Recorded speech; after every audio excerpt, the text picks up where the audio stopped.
का जयकारा लगाएंगे। ठीक है।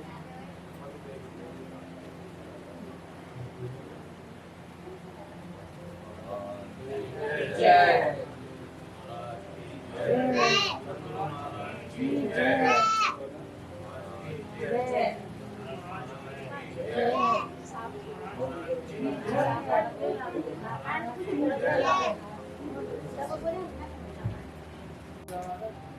मिलने को तो हम वहाँ रोज मिलते हैं, फोन पे भी बात होती है, मैसेज पे बात होती है। ठीक है। दीक्षा बंदा कभी भी ले लेता है, लेकिन ये पर्व ऐसा होता है कि जिसमें गुरु शिष्य का जो मिलन होता है वो बहुत ही पावरफुल, जिसमें कि जो ऑरा होता है वो एकदम पूर्णतः स्ट्रॉन्ग होने का कारण ये होता है कि जैसे हम डेली जाप करते हैं। ठीक है। हम कहते हैं कि हम 100 लाख का जाप कर रहे हैं। अब 100 लाख के जाप में हम कम से कम ये भी लगा देते हैं तो 1.25 महीने 2 महीने लग जाते हैं, कहीं कहीं 6 महीने लगा लेते हैं कि जो यथाशक्ति भक्ति के समय के मुताबिक करते हैं तो उनके कम से कम 6 महीने लग जाते हैं, तब जाके 100 लाख होता है।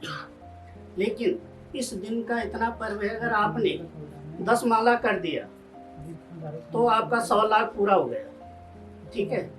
मान लो 21 माला कर दिया तो आप कितनी पावर मिलेगी। दूसरा, क्यों होते ये पावर, इसका रीजन क्या है, क्यों आते इतना, इसी दिन क्यों आते ये पावर। इसका मतलब होता है कि जो हमारी परंपरा है, ठीक है, जो हमारी गुरु परंपरा, जैसे मैं हूँ, मैं आपका गुरु हूँ, मेरे गुरुदेव श्री हरीश कुमार जी महाराज हैं। ठीक है। उनसे ऊपर जो हमारे दादा गुरु हैं गिरीश कुमार जी महाराज, ऐसे करके पीढ़ी दर पीढ़ी चलती रहती है।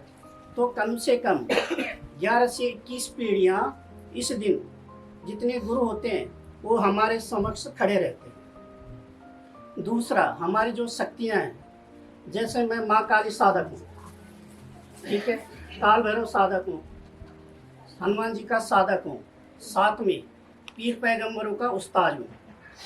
ठीक है। इस्लाम में इसको उस्ताद कहा जाता है।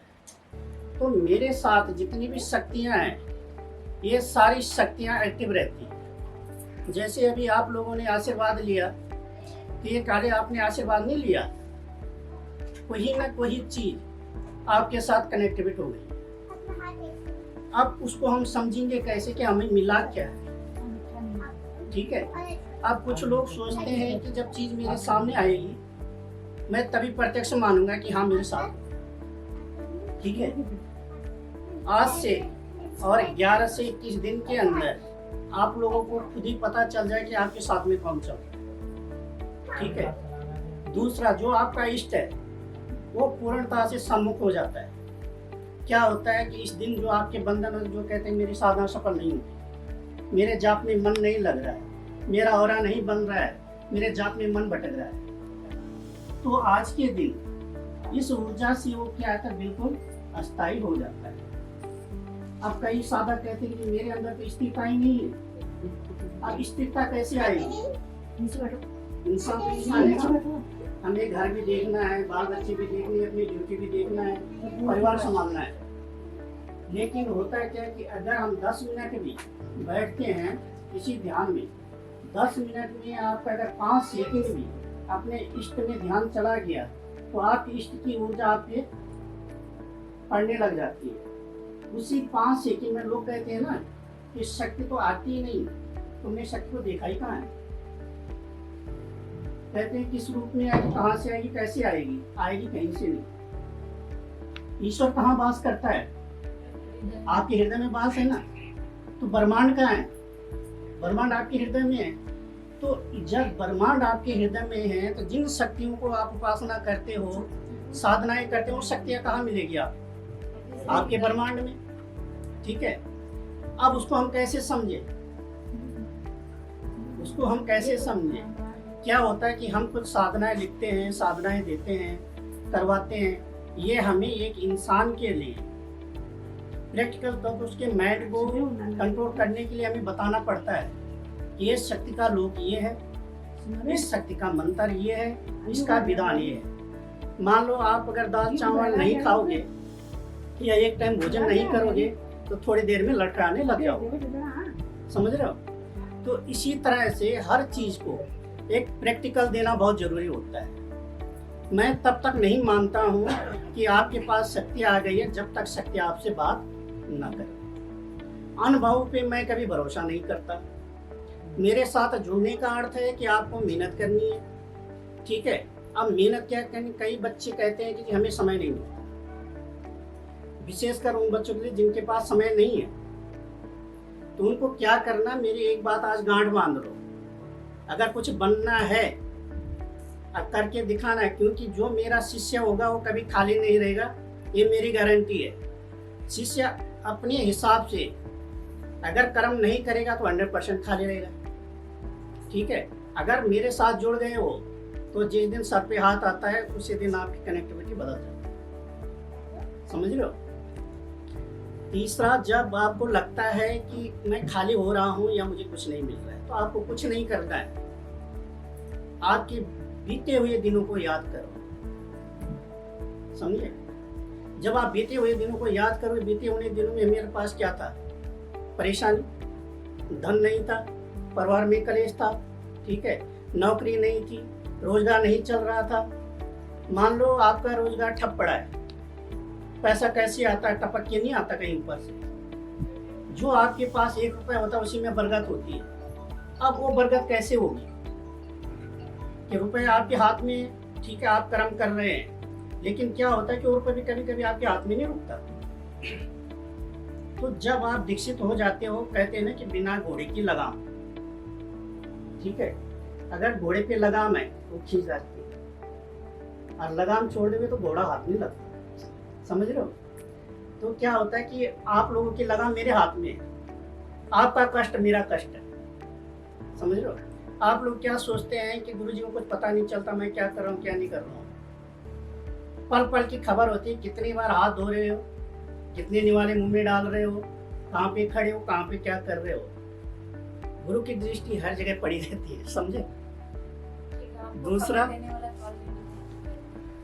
दूसरा होता क्या है कि जब आपको लगता है कि हाथ खाली हो गया, आपको कुछ नहीं करना है, अपने इष्ट का सुमरन करना है, अपने गुरु का सुमरन करना है सच्चे हृदय से, क्योंकि तेरा तुझको अर्पण क्या लागेगा। जब आपने गुरु के को सब कुछ समर्पण कर दिया तो तुम्हारा क्या है, तुम्हारा तो सब कुछ मेरा है। मैं चाहूँ 2 मिनट में छीन लूँ, चाहूँ तो तुम्हें 2 मिनट में लखपति बना दूँ, ठीक है। शक्ति आने को तो चुटकी में आ जाएगी, लेकिन बिना कर्म का मैं क्यों दूं तुम्हें।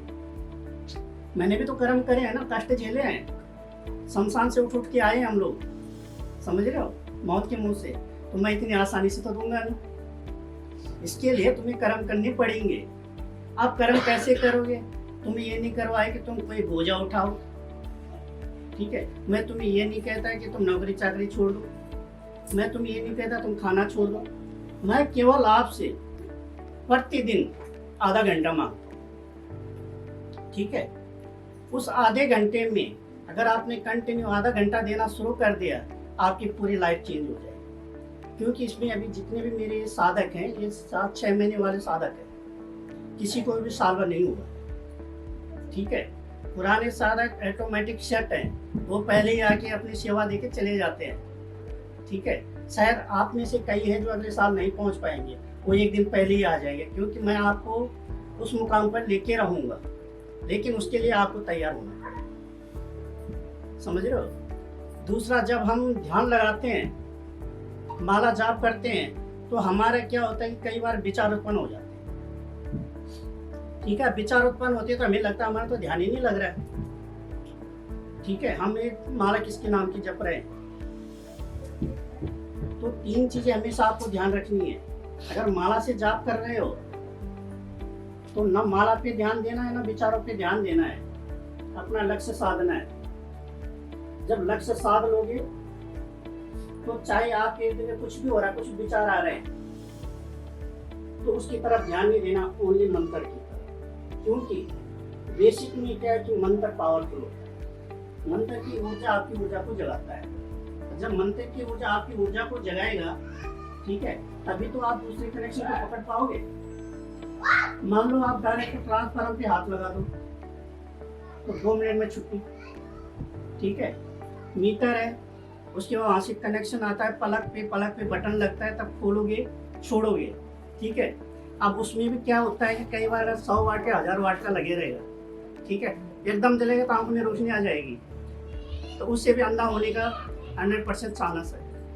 इसलिए हर चीज़ का एक रूल्स है जिसको हमें धीरे धीरे संभालना है, ठीक है। कुछ लोग चमत्कार के चक्कर में दीक्षा लेते हैं कि आज दीक्षा ली और कल के बजाय और शक्ति सामने, तो ऐसे नहीं है। शक्ति आपके अंदर है, उसको आपको जगाना है। तंत्र का अर्थ क्या है बताओ? तंत्र का अर्थ है खुद को समझना, तंत्र तन को तारना, ठीक है। तंत्र तंत्र से होता है मंत्र, मंत्र में क्या है? ऊर्जा, ठीक है। जो मंत्र में एक बिंदी भी होती है ना, उसका भी अर्थ होता है वैसे ही का, जैसे क्रीम, छोटा शब्द है क्रीम, लेकिन उसकी जो ऊर्जा है, जो अग्नि तत्व है, वो आपके पूरे शरीर को जला सकता है, ठीक है। ओम एक शब्द है, ठीक है। लेकिन ओम क्या है? ओम हमारे विश्व का शब्द है। हम जो कई बार मंत्र जाप में क्या है, हम आगे ओम नहीं लगाते। जैसे शिव के लिए अगर हमने खुद के लिए जपना है, ठीक है, तो हम उसके ऊपर आगे ओम नहीं लगाएंगे, ओम हटा के करेंगे, ठीक है। इसी तरीके जिस चीज को आप अपने लिए कर रहे हो उसमें आपको एक विशेष ध्यान रखना है कि जो आपका एक तिलक होता है, ठीक है, सारा वजन आपके तिलक पे होना चाहिए, ठीक है। उसमें आपके विचार आएंगे, विचारों पे ध्यान नहीं जाएगा, ठीक है। माला रुक रही है, रुकने दो, ठीक है। कोई बात कर रहा है तो कर दो, समझ लो। जब आपका जब पूरा होता रहेगा तो आपको जब सोओगे रात में, तो आपको सुबह उठते ही अपने शरीर में नई एनर्जी का संचार होना शुरू हो जाएगा, ठीक है। दूसरा, अब आपको क्या काम करना है, दिन भर जाप करो या ना करो, जितना मर्जी उतने अपने काम पे लगे रहो, खाओ पियो ऐश करो, 10 बोतलें पियो, कोई प्रॉब्लम नहीं, ठीक है। लेकिन रात को सोते टाइम 10 मिनट अपनी खटिया में बैठ के गुरु का ध्यान लगा के, अपने इष्ट का स्मरण करके, जो आपका गुरु मंत्र है उसको चालू कर देना, ठीक है। और ऐसे चालू करना है कि आपको उसी में नींद आनी चाहिए। अगर उसमें आपको नींद आ गई बोलते बोलते, तो आपकी पूरी लाइफ जो 1.25 महीने में चेंज होनी होगी ना, वो 1 हफ्ते में चेंज हो जाएगी। क्योंकि दिन में हमारा मन भटकता है, हजारों टेंशन में भरा रहता है। सोता कौन है? हमारा बाहरी शरीर, हमारा सूक्ष्म शरीर कभी सोता नहीं है, ठीक है। वो हमेशा अपना कार्य करता रहता है। और इसलिए अगर आपने सोते टाइम कर लिया तो ये समझ लो कि एक ही रात में आपका 1.25 लाख जाप पूरा हो जाए। तो आदत ऐसी डालनी है कि सोते टाइम कम से कम 10 मिनट लेटे लेटे, किसी व्यवस्था में लेटे लेटे न गुरु मंत्र का जाप करते, ठीक है। उसके बाद सुबह उठ के हथेली देखो, दोनों हाथ ऐसे करके गुरु का स्मरण करो, अपने इष्ट का स्मरण करो और प्रार्थना करो, हे इष्ट, हे गुरुदेव, मेरा दिन अच्छा निकले, मेरी जुबान से किसी के लिए कभी कोई गलत शब्द ना निकले, मेरे से कोई ऐसा कर्म ना हो कि किसी को ठेस पहुंचे। शाम को आओ सोने से पहले, हे गुरुदेव, हे इष्ट, जाने अनजाने पूरे दिन भर में मेरे से कोई गलती हुई हो, मैंने किसी का दिल दुखाया हो, तो उसके लिए मुझे समाप्त करना, और मैं जो गुरु मंत्र का जाप करना हूँ, यह मेरे जीवन में तरक्की लाए, ठीक है।